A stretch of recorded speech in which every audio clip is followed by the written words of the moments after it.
এক বাড়িতে আগুন লাগছে।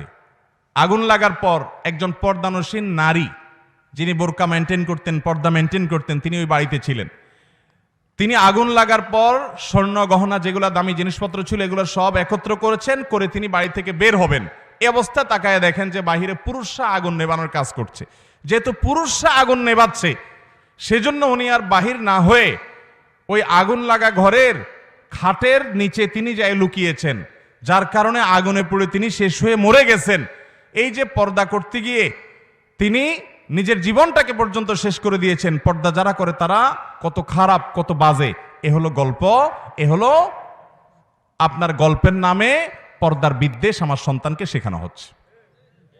ভাইরা আমার, আচ্ছা আপনি আমাকে বলেন, কোন বাড়িতে যদি আগুন লাগে, কোন নারী যদি সে আগুনের মাঝখানে পড়ে যায়, পুরুষরা আগুন নেভাচ্ছে, এই অজুহাতে কোনো মুসলমান নারী বের হবে না?